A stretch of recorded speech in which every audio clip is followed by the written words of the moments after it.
Hello बच्चों, आज हम लोग जो टॉपिक पढ़ने वाले हैं वो है स्पीड, डिस्टेंस और टाइम। स्पीड, डिस्टेंस और टाइम का जो पार्ट 2 है वो हम लोग पढ़ने वाले हैं। ठीक है बच्चों, सबसे पहले पार्ट 1 में हमने क्या किया था कि कुछ बेसिक क्वेश्चंस को सॉल्व किया था। ठीक है बच्चों, तो अब इसमें हम लोग क्या करेंगे कि कुछ फार्मूलेस को ड्राइव करेंगे और ड्राइव करके उनके थ्रू हम लोग जो क्वेश्चन है उनको सॉल्व करेंगे। तो सबसे पहले देखो कि सबसे जो बेसिक कंसेप्ट होता है वो क्या होता है, इसमें speed is equal to distance upon time. ये मेरा सबसे इम्पॉर्टेंट फार्मूला होता है। ठीक है बच्चों, speed is equal to distance upon time. अगर मैं इसको सिंबल के फॉर्म में लिखूं तो क्या होगा, S is equal to D upon T. ठीक है बच्चों, तो हम लोग क्या करेंगे कि इसमें 3 कॉन्सेप्ट डेवलप करेंगे जिसके अंदर क्या होगा, कभी स्पीड कांस्टेंट होगी, कभी इसमें डिस्टेंस कांस्टेंट होगी, कभी इसमें टाइम कांस्टेंट होगा। तो हमें जब वो बड़े बड़े क्वेश्चंस आएंगे, अच्छे क्वेश्चंस आएंगे, तो उसमें फॉर्मूले के थ्रू ड्राइव ना करना पड़े, तो हम लोग कुछ डायरेक्ट कॉन्सेप्ट को डेवलप कर लेते हैं। ठीक है बच्चों, तो सबसे पहले मैं बोलता हूँ कि पहला जो मेरा कॉन्सेप्ट है वो है कि जब मेरी डिस्टेंस है वो कांस्टेंट हो। सबसे पहले क्या है कि जब मेरी डिस्टेंस कांस्टेंट हो। ठीक है बच्चों, तो अब क्या है कि हम लोग क्या करते हैं कि एक एग्जांपल लेते हैं कि फॉर एग्जांपल मेरा एक आदमी है, ठीक है, वो ए से बी की ओर जा रहा है, ए से बी की ओर जा रहा है। मान लो कि ए और बी के जो पॉइंट के बीच की डिस्टेंस है वो 240 है। ठीक है बच्चों, यहाँ से वो ए व्यक्ति है वो निकला और कितनी स्पीड से गया, मान लो कि उसने S1 स्पीड से ट्रैवल कर रहा है। ठीक है, S1 स्पीड से गया और T1 टाइम लिया और वो बी पॉइंट पे पहुंच गया और उसने डिस्टेंस कितनी ट्रैवल की, 240। ठीक है, सेम वही व्यक्ति बी पॉइंट से ए पॉइंट की ओर आया और उसने डिस्टेंस कितनी ट्रैवल करी, 240। लेकिन क्या हुआ कि उसने जो अभी स्पीड से आया वो कौन सी थी, S2, और उसने T2 टाइम लिया। ठीक है बच्चों, तो मेरा जो फॉर्मूला क्या था, डिस्टेंस इज इक्वल टू क्या है, स्पीड इनटू टाइम। तो पहले केस में क्या हुआ कि वो ए से बी की ओर गया तो उसने कितनी डिस्टेंस ट्रेवल करी, 240। उसने टाइम और स्पीड क्या थी, स्पीड थी उसकी S1 इंटू टाइम कितना था, T1। ठीक है बच्चों, ये मेरी पहली इक्वेशन हुई। मेरी दूसरी इक्वेशन की बात करें तो क्या होगा कि वही व्यक्ति है बी से ए की ओर आया, कितनी डिस्टेंस ट्रेवल करी, 240, और स्पीड क्या थी उसकी, S2, टाइम क्या था, T2। तो ये मेरी दूसरी इक्वेशन हुई। अगर मैं इक्वेशन 1 में इक्वेशन 2 का भाग दे देता हूँ तो क्या होगा, 240 से 240 कैंसिल आउट, तो मेरा जो फॉर्मूला बचेगा वो क्या बचा है कि S1 T1 is equal to क्या होगा, S2 T2। अगर मैं इसको एक सिंपल वे में लिखना चाहूँ तो क्या होगा, S1 by S2 equal to S1/S2 equals to T2 by T1। तो अब इससे मैंने क्या करा, एक बेसिक फार्मूला ड्राइव कर लिया कि जब मेरे अगर कोई क्वेश्चन होगा उसके अंदर मुझे स्पीड दे रखी होंगी, मान लो कि इसी क्वेश्चन में अगर मुझे दे रखा होता है कि वो मान लो कि 45 की स्पीड से जाता है और 50 की स्पीड से आता है, तो बताओ टाइम का रेशो क्या होगा। तो मेरे लिए क्या होगा कि S1 क्या होगा, 45, और S2 क्या होगा, 50। कि भाई वो 45 की स्पीड से गया, 50 की स्पीड से आया, तो बताओ टाइम का रेशो क्या होगा। तो ये क्या होगा, T2 बाई T1। तो यहाँ से अगर मैं इसको 5 से काट लेता हूँ तो ये 9 बार, अगर 50 को काटता हूँ तो ये 10 बार। यानी कि अगर मैं T1 और T2 का रेशो लिखूँ, T1 रेशो T2, तो क्या हुआ कि वो हुआ मेरा 9:10, 9:10। तो इस कॉन्सेप्ट में क्या हुआ कि मान लो अगर मुझे स्पीड दे रखी है तो उससे मैं टाइम निकाल लूँगा, टाइम का जो रेशो है वो निकाल लूँगा। ठीक है बच्चों, अब मैं दूसरे की बात करता हूँ। दूसरे में मान लो कि जो मेरा कंसेप्ट है उसके अंदर मान लो कि कंसेप्ट के अंदर दे रखा है कि मेरा जो टाइम है वो कांस्टेंट है। टाइम को मैंने क्या किया है, कांस्टेंट है। कैसे, फॉर एग्जांपल ये मेरा एक डिस्टेंस है, ठीक है। अब मैंने बोला कि एक व्यक्ति है वो क्या कर रहा है, ए से बी पॉइंट की ओर गया, ए से बी पॉइंट की ओर गया, उसने 240 किलोमीटर ट्रैवल किया। ठीक है, 240 किलोमीटर ट्रैवल किया, उसकी स्पीड है वो है 50 किलोमीटर पर आवर। ठीक है, 50 किलोमीटर पर आवर। ठीक है बच्चों, और मान लो कि उसने ट्रैवल किया है 5.5 घंटा। ठीक है, 5.5 आवर्स। ठीक है, अब उसके बाद में एक व्यक्ति है दूसरा, वो ए से बी की ओर जा रहा है, उसने ट्रैवल किया है मान लो 300 किलोमीटर। ठीक है, और उसकी स्पीड है 45 किलोमीटर पर आवर, और उसने टाइम लिया है सेम 5.5 आवर। ठीक है, सेम 5.5 आवर, थोड़ी सी देर के लिए। तो इसमें क्या हुआ इसमें मैंने बोला कि उसमें जो वो टाइम ले रहा है वो कांस्टेंट है, ठीक है, वो टाइम जो ले रहा है वो क्या है, वो टाइम कांस्टेंट, ठीक है। टाइम को क्या मैंने बोला कि वो टाइम है जो कांस्टेंट है, स्पीड उसकी अलग है, स्पीड अलग है, डिस्टेंस उसने ट्रेवल करी वो डिस्टेंस अलग है। तो यहाँ से क्या हुआ, डिस्टेंस इज इक्वल टू क्या होता है, स्पीड इनटू टाइम। मैंने बोला कि भाई वो जो उसने ट्रैवल किए, मान लो कि उसने 240 जो किलोमीटर किया, मैंने बोला कि वो d1 डिस्टेंस ट्रैवल किए, d1 डिस्टेंस ट्रैवल किए। स्पीड मान लो कि उसने s1 स्पीड से ट्रैवल किया है, और जो उसने टाइम लिया है वो लिया है t टाइम लिया है। अब मैंने दूसरे केस में बोला कि उसने जो d2 जो डिस्टेंस है वो ट्रैवल किया है, और स्पीड क्या रखी है, s2 स्पीड रखी है, और इसमें जो टाइम है उसको कांस्टेंट कर दिया। अब क्या है, मैंने बोला कि मैं इक्वेशन 1 में इक्वेशन 2 का डिवाइड कर देता हूँ, तो क्या होगा, तो t से t कैंसिल आउट हो जाएगा, तो यहाँ से क्या बचेगा, d1 by d2, d1 by d2 का रेशो होगा वो किसके बराबर होगा, s1 बाई s2 का, ठीक है। d1 बाई d2 का जो रेशो होगा वो s1 बाई s2 का है, कि मतलब अगर मुझे डिस्टेंस दे रखा होगा तो उस डिस्टेंस के थ्रू मैं क्या करूँगा, स्पीड निकाल लूँगा, स्पीड का रेशो निकाल दूँगा, ठीक है। तो अब मैंने माना कि मान लो कि मेरी d1 है, d1 डिस्टेंस उसने ट्रैवल किया वो मान लो कि 500 किलोमीटर की है, d2 डिस्टेंस ट्रैवल करिए वो मान लो कि 250 किलोमीटर ट्रैवल की है, ठीक है। d1 इस जो डिस्टेंस है वो ट्रैवल करी है 500, और जो d2 है वो की है 250, ठीक है। और जो मेरा डिस्टेंस है, अब उसके बाद मैंने बोला कि मेरा स्पीड का रेशो बताओ, तो मैं क्या करूँगा, d1 की वैल्यू रखूँगा, डिवाइड करूँगा d2 की, और उसको बराबर कर दूँगा s1 s2 के। तो कहने का मतलब क्या हुआ, अगर मैं इसको काटता हूँ तो ये 2 बार, ये 1 बार 250 से, तो s1 और s2 का रेशो अगर मैं देखता हूँ तो क्या आएगा, 2:1।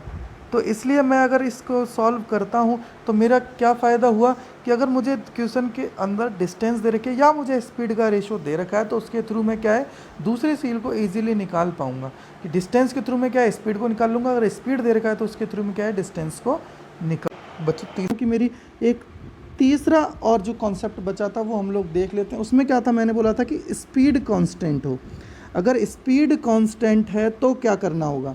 अगर स्पीड कांस्टेंट दे रखी है कैसे, कि मान लो कि एक व्यक्ति ए से बी पॉइंट तक गया, ए से बी पॉइंट तक गया और उसकी स्पीड थी जाने में 45 किलोमीटर पर आवर, ओके, जाने में उसकी स्पीड थी 45 किलोमीटर पर आवर, और आया उसी बिंदु से वापस सेम पॉइंट पर, उसकी स्पीड थी 45 किलोमीटर पर आवर, ओके। तो इट मीन्स क्या हुआ कि वो 45 की स्पीड से गया और उसको मान लो लगा 7 घंटे, ठीक है, और वो 45 की स्पीड से आया और उसको लगा 9 घंटे, ठीक है बच्चों। अब यहाँ पे केस क्या है कि स्पीड कांस्टेंट हो, तो स्पीड मैंने बोला कि उसकी कांस्टेंट है 45 से दोनों केसों में। अब क्या होगा कि यहाँ से मेरा जो फॉर्मूला क्या था वो क्या था, distance is equal to speed into time. तो इस केस में क्या हुआ कि डिस्टेंस मेरी सेम नहीं है, तो d1 is equal to speed मेरी कांस्टेंट है, तो मैंने क्या बोला s इंटू t1 टाइम लिया। t1 कैसे, मैंने बोला कि वो 7 घंटे यहाँ लेता है और यहाँ 9 घंटे लेता है, और डिस्टेंस उनकी कोई फिक्स नहीं है। मान लो कि वो यहाँ से गया 240 किलोमीटर, आया मान लो 250 किलोमीटर, ठीक है। तो उस केस में यहाँ पे डिस्टेंस कांस्टेंट नहीं है और टाइम कांस्टेंट नहीं है, बट जो कांस्टेंट चीज़ है वो है इनकी स्पीड, कि वो भाई वो 45 से गया और 45 से ही आया।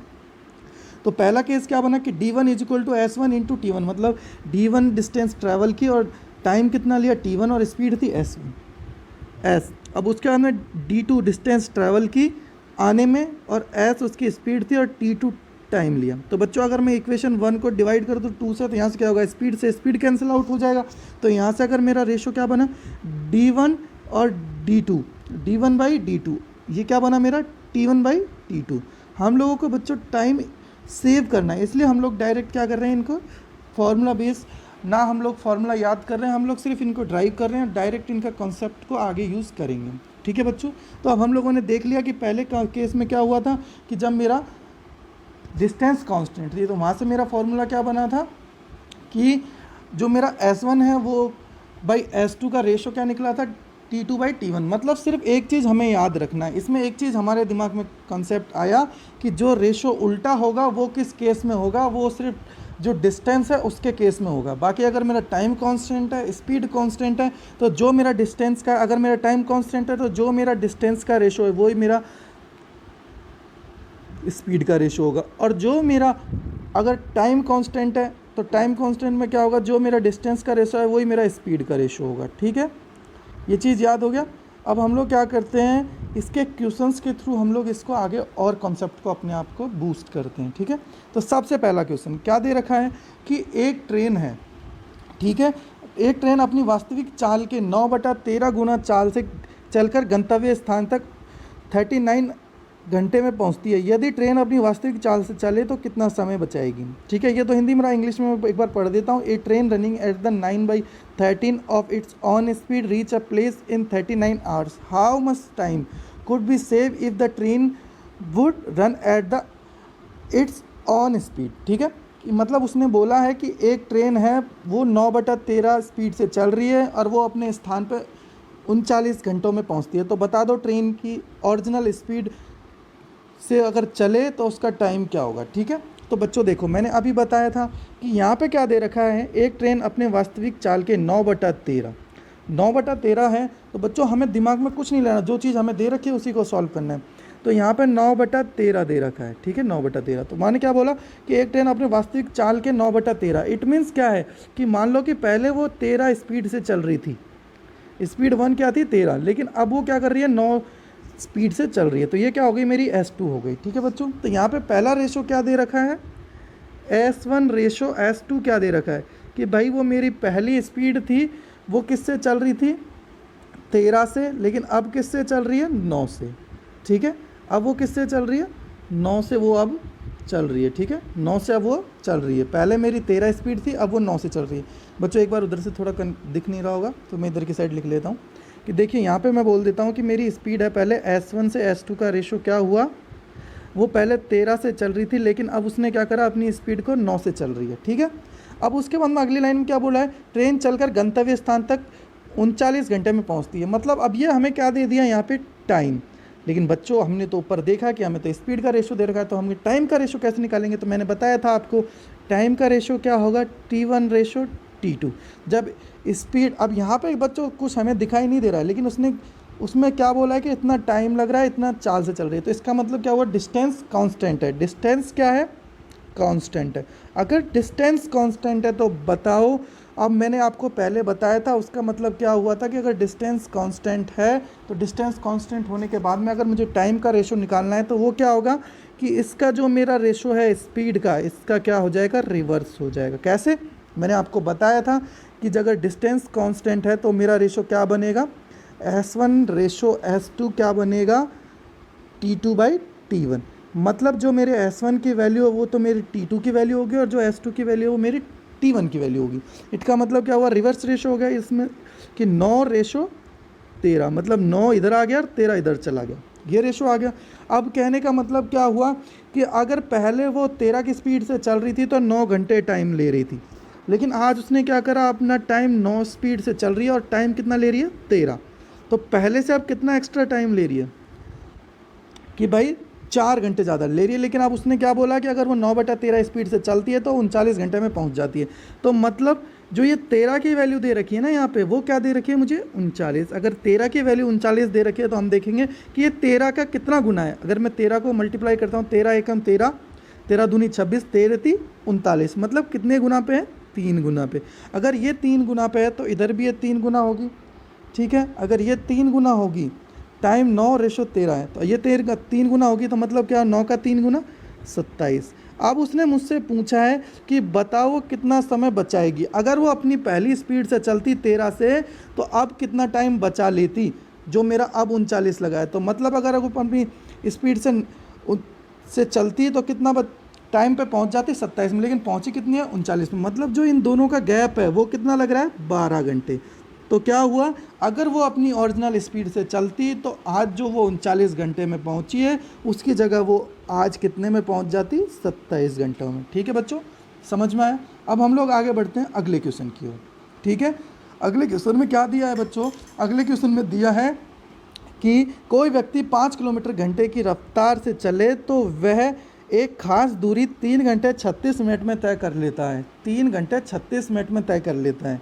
यदि वह दूरी साइकिल द्वारा 25 किलोमीटर घंटे की रफ्तार से तय करे तो उसे कितना मिनट लगेगा। ठीक है, तो बच्चों हमें देखते हैं इसमें क्या दे रखा है। देखा हमने कि एक तो दे रखी है स्पीड और एक दे रखा है टाइम। तो इसका मतलब क्या हुआ कि यहाँ पे क्या चीज़ कांस्टेंट है, वापस डिस्टेंस कांस्टेंट है। ठीक है, तो सेम सबसे पहले देखो, अगर वो 5 किलोमीटर की रफ्तार से चले तो टाइम कितना ले रहा था, 3 घंटे 36 मिनट। और अब वो साइकिल से चल रहा है 24 किलोमीटर से, मतलब हमें दो स्पीड दे रखी है, S1 और S2। S1 और S2, S1 की वैल्यू क्या दे रखी है 5 और रेशो S2 की वैल्यू क्या दे रखी है 24। ठीक है, अब क्या बोल रहा है कि टाइम वो पहले की स्पीड पे अगर चलता है तो कितना ले रहा था, 3 घंटे 36 मिनट। तो बच्चों यहाँ पे हमें टाइम नहीं दिया है दूसरा, तो इट मीन्स हमें क्या करना पड़ेगा, वापस अजम्पशन करना पड़ेगा T1 T2।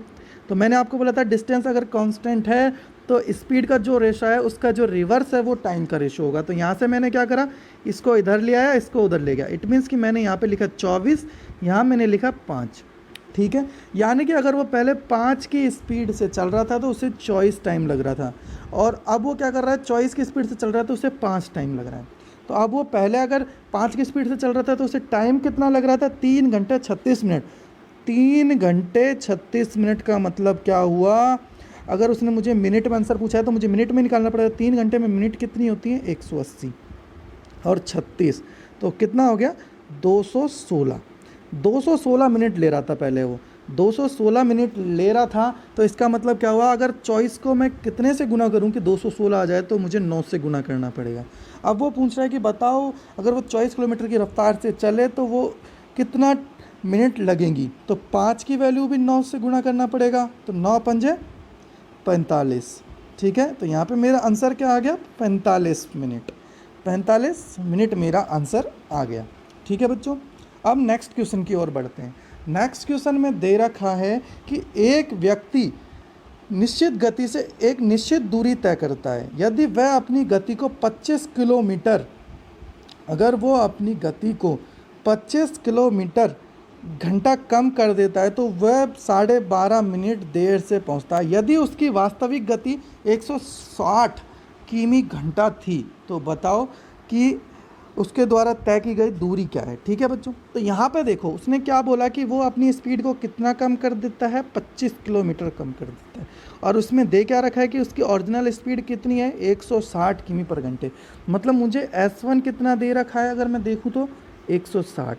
और दूसरे केस में क्या बोला है कि वो अपनी स्पीड को कम कर देता है। कितना कम करता है, 25। अगर 160 में से 25 घटाऊंगा तो कितना आएगा, 135। तो मतलब कहने का क्या हुआ कि मेरी S1 और S2 का रेशो क्या आया वापस से, पहले 160 थी लेकिन आज उसने कितना कम कर दिया, 25, और अब कितना टाइम ले रहा है, 135। बच्चों देखो अब इसको मैं सिंप्लीफाई कर लेता हूँ एक बार। तो क्या करना पड़ेगा मुझे, इसको सिंप्लीफाई करने के लिए देखिए कि अगर मैं इसको देखता हूँ, देखते ही मेरे दिमाग में आना चाहिए कि मैं इसको किससे काट सकूँ कि ये सॉल्व मेरा इजीली हो जाए। तो देखिए अगर मैं इसे काटता हूँ तो सॉल्व करता हूँ, तो देखिए यहाँ से अगर मैं इसको 5 से काटता हूँ, क्यों, क्योंकि यहाँ एक डिजिट 5 है। तो 5 अगर डिजिट है तो ये सिर्फ या तो 5 से कट सकता है बस, उसके अलावा किसी से नहीं कट सकता, इसलिए मुझे 5 के पहाड़े से इसको काटना पड़ेगा। तो 5 तिया 15 और 5 दूनी 10, तो 32 आ गया। यहाँ से रेशो क्या आया, 5 दूनी 10 और 5 तिया 15, 5 तिया 5 दूनी 10, यहाँ से कितना बचा 3, 5 सत्ते 35। ठीक है, तो ये कितना आया, 32:27, 32:27। तो बच्चों मैंने क्या बोला कि जो स्पीड का रेशो है वही टाइम का रेशो होगा। तो T1 T2 का रेशो क्या आएगा, इधर से ये 27 इधर आएगा, 32 उधर जाएगा, तो क्या हुआ 27:32, 27:32।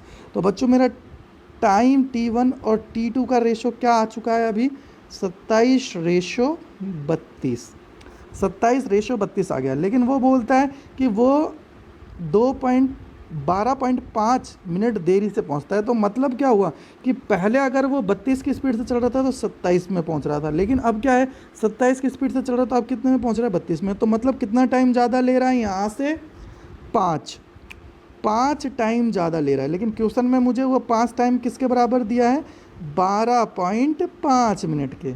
12.5 का मतलब क्या हुआ, इसे मुझे किससे मल्टीप्लाई करना पड़ेगा, 2.5 से।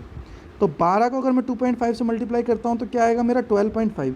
तो अब वो मुझसे पूछ रहा है कि डिस्टेंस बताओ, डिस्टेंस बताओ। ठीक है बच्चों, तो अब मैंने देखा कि अगर मैं बोलता हूँ यहाँ मेरा देखो किससे छोटा मेरा मल्टीप्लाई करने में आसानी रहेगी। तो देखो यहाँ पे क्या है कि 27 से अगर मैं निकालता हूँ तो मुझे 32 से मल्टीप्लाई करना पड़ेगा, वो ज़्यादा हो जाएगा। तो इसलिए मुझे क्या करना पड़ेगा, डायरेक्ट मैं 2.5 को मैं मल्टीप्लाई कर लेता हूँ। अब मैं क्या कर लेता हूँ, 2.5 को मल्टीप्लाई कर लेता हूँ 32 से। तो 2.5 को अगर मैं 32 से मल्टीप्लाई करता हूँ तो कितना आ जाएगा, 80 मिनट। 80 मिनट, 80 मिनट आ गया बच्चों। अगर ये 80 मिनट आ चुका है तो अब मुझसे पूछ रहा है डिस्टेंस क्या है। तो बच्चों अगर डिस्टेंस निकालनी है तो बच्चों मैं थोड़ा सा इधर से रफ कर लेता हूँ एक बार ये ऊपर वाला थोड़ा सा, जिससे अपन को सारी कैलकुलेशन इजीली हम लोग कर पाएँ। तो डिस्टेंस निकालना है तो डिस्टेंस इज इक्वल टू क्या होता है, स्पीड इनटू टाइम। ठीक है, स्पीड इनटू टाइम। तो बताओ 32 पहले 32 के उसमें स्पीड कितनी है 27, तो 27 पहले कितनी सी 135, तो 135 स्पीड इनटू 32 से वो कितना ले रहा है 80 मिनट। 80 मिनट का मतलब क्या होता है बच्चों, 4/3। कैसे, अगर मैं 80 को डिवाइड करता हूँ 60 से तो 0 से 0 गया, 2 से काटता हूँ तो 2 चौक 8 और 2 तिया 6, तो 4/3। तो इसका 4/3 निकाल लेता हूँ तो क्या होगा, यहाँ से देखो 3 चौक 12, 3 पंजे 15, तो 45 गुणा 4, 45 गुणा 4 का मतलब क्या, 45 का डबल करेंगे 90, 90 का डबल करेंगे तो 180 किलोमीटर, 180 किलोमीटर। तो मेरा आंसर क्या आएगा बच्चों इस केस में, 180, मतलब ए ऑप्शन मेरा सही है। ठीक है बच्चों, अब हम लोग क्या करते हैं, नेक्स्ट सवाल की ओर बढ़ते हैं। नेक्स्ट सवाल में दे रखा है बच्चों, एक कार एक निश्चित दूरी 9/1/3 घंटे में तय करती है। यदि उसकी चाल 9 घंटे किमी प्रति घंटे बढ़ा दी जाए तो इसे उस दूरी को तय करने में पहले की अपेक्षा 80 मिनट कम टाइम लगेगा। तो बच्चों देखो, सबसे पहले यहाँ मुझे किस में दे रखा है, 9 सही 1/3 मतलब घंटे में दे रखा है, और यहाँ मुझे बोलता है कि उसकी तय करने की पहले की अपेक्षा 80 मिनट। तो अगर 80 मिनट दे रखा है तो सबसे पहले बच्चों 80 मिनट है उसको घंटे में बदल लो। तो यहाँ से क्या करना पड़ेगा मुझे, 60 से डिवाइड करूँगा तो 0 से 0, 4 दूनी, अगर मैं 2 से काटता हूँ तो 4 दूनी 8, मतलब ये 4 बार, और ये 2 से काटता हूँ तो 3, तो 4/3 आ गया।